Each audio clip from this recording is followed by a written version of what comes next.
That's why Scottie Scheffler is amazing at working the ball from both directions. He can hit the fade and he can hit the beautiful draw, and he's got that nice straight knuckleball fade with the driver that everybody's talking about.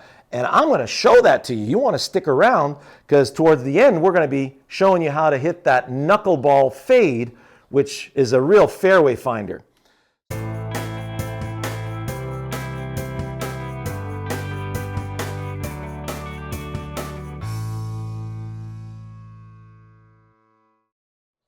How about that for a meteoric rise, Scottie Scheffler? And to us, it's not a surprise because he is a very, very good swinger of the golf club and very, very instinctive as well. So we're going to show you a couple of the items that he has where he's sliding back with his back foot. We'll explain to you exactly why that occurs, something that Mark Calcavecchia and Greg Norman did. So it's a very interesting trait for the longer players and the better ball strikers. And it does several things as far as the brace on the front leg, and we'll get into that in a second, and his upright swing. He actually has slightly into on plane, sometimes goes across the plane when he wants to hit that fade. Some criticism has come Savannah's way because that's her tendency. She comes a little inside in the backswing and then raises up to on plane, and then on the downswing she's on plane heading into the shot. That's completely fine as long as you're focused on the direction that you want to start the ball. If your attention is on the ball and not on where you're going to start the ball, that's when it gets really dicey. So as far as that nice upright swing plane, so Scottie Scheffler's got incredible width in his swing. And a lot of people think that an upright swing like that comes down very steep on the ball. Whereas it's actually the opposite. That's just one dimension of it. Bubba Watson is very much along that line, and same thing for Justin Thomas and many, many other players that have been extremely successful throughout their careers, like Jack Nicklaus. So it's definitely something that you want to imitate, of course. So let's just say I had one arm and I was cutting grass with just one arm, and I'm sending grass in the direction of the target. You can see how that's extremely upright. The center of that machine is my right shoulder, and you notice how the club keeps cutting grass right underneath that shoulder. That's where the low point is. So that's why Scottie Scheffler is terrific with fairway woods and long irons. Notice the long iron players are the ones that have the so-called steep downward of attack, as far as the swing is concerned. But steep is wide. Watch. This is extremely wide. This is the widest arc that I can use. So when I bring both arms together to take my grip, the center of my swing is right here between my two clavicles. It's called the sternal notch. And so if I go as wide as possible in the direction I want to send the ball, my arms are going to end up, so there's my intermediate point. Let's say I'm hitting draw.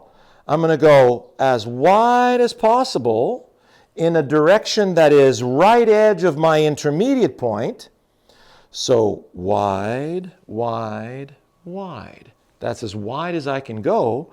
So notice how everything goes up the rib cage and it's sitting really pretty here at the top of the backswing. Now from there, you think steep is over the top? Not a chance. If I stay in the direction I want to go, which is right edge of the intermediate point.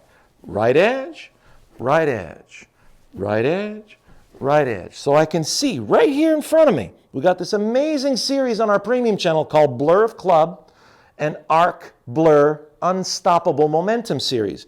So this is where I'm going.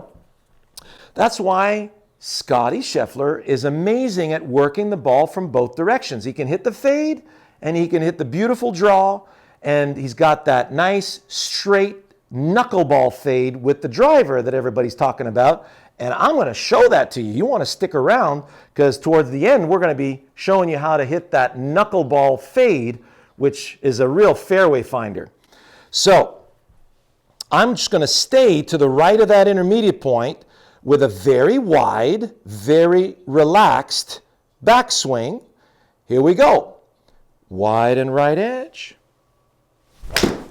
Wide and right edge. Notice the ball starts to the right of the intermediate point, right over the flagstick. If you guys had to really guess what club I have in my hands, it's a 196 carry. That's a 7-iron. I know it's a 30.5 degree 7-iron, but man, that doesn't lie. And, you know, that's thanks to Munashe. I am now in my 12th workout. So 12 workouts, and I've added 3 miles per hour club speed. I'm back up to 113 instead of 110 at cruising with the driver. Okay, so there's my 7-iron that was really easy to produce because I had very wide backswing through to the right edge of the intermediate point into that big finish. So that big high finish is the result of you going toward the target. If I default to the ball, watch what happens. So for all of you who have those roundhouse, way left pulls, so right edge, coming down, default to the ball. Watch what happens. Ball. See where I'm going now? Now I'm going low and left, roundhouse finish. That ain't going to be pretty. That could easily be out to the right or it could be left, you know. And if you're really good like Scotty, you're going to save that and almost put it in the hole for an albatross, right? He needed to make something happen and he did. That's clutch. That's a lot of fun. And you could see the next drive coming down the stretch. He hit this beautiful power fade, which is what I'm going to show you now.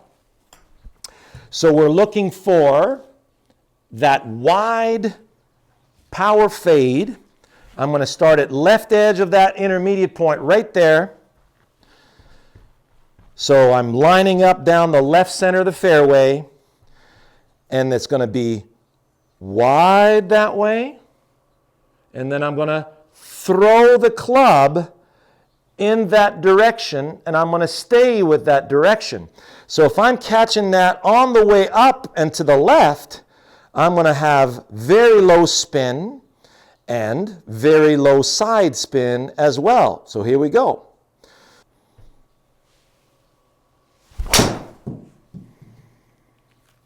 Oh, that was pretty close as far as, look at that. 325. And so we're at 112 and a half, 296 carry. And look at this launch angle. So I'm launching it at 15 degrees launch, and my backspin's 1500 RPM. How's that for knuckling it, right? My side spin was 300 to the left though. So I'm just a degree open from an open face.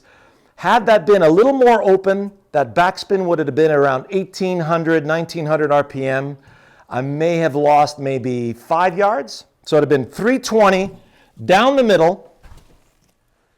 Okay, before I forget, when we talk about Mark Calcavecchia, Greg Norman, and Scotty Scheffler in the same breath, it's because in the downswing, they all have a tendency to drag the trail foot back.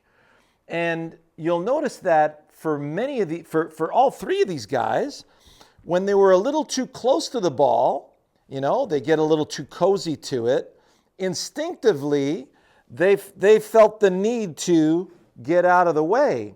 You'll notice that when I drop this foot back, look at how it affects my center of gravity. See how my center of gravity comes more inside? And what it does also from face on is you'll notice when I do that, it brings me inside that lead leg and gives me the ability to stay better behind the ball. So you've noticed that Scottie Scheffler does not clear the hips the way a normal person would. So he doesn't turn hard through the ball. He is very much instinctive. So you'll notice in our case, what we advocate is that right foot staying on the ground all the way to the finish. So it looks like this. See when my right foot came off the ground? So in the event that I'm a little close to the ball, I'm going to have to make a compensation there to come back. And that's just the way they do it. Very hard for me to do. But you'll notice that everything else, those nice high hands, so I'm sending my grass clippings out there with the weight of my arms, so I gather high and then whip the grass clippings up there onto the green. There you have it. So there's my nice draw 6-iron up there. And our prediction is that Scottie Scheffler is definitely going to be right up there come Sunday afternoon at the Masters. And we predict a win, right? We got to get out on a limb here. So reason being, high, long irons, high iron shots. He can work it in both directions. He loves to hit the bullet fade driver, which you're going to need on several holes like hole number 11. But hole number 10 requires a little rope draw with a 3-wood, which he's really good at. And he's going to need that same shot again on 13. Then that nice bullet fade on 14 and 15. And coming down the stretch, 17 and 18, of course, we need that fade going up the hill. My money's on Scottie Scheffler for this Masters this week. Enjoy that information. And congratulations to Scottie Scheffler, and he's definitely our pick when it comes to the Masters, because being able to work the ball both sides and hit towering shots, you're going to need that for those hilly situations at Augusta National. All the best. See you next week.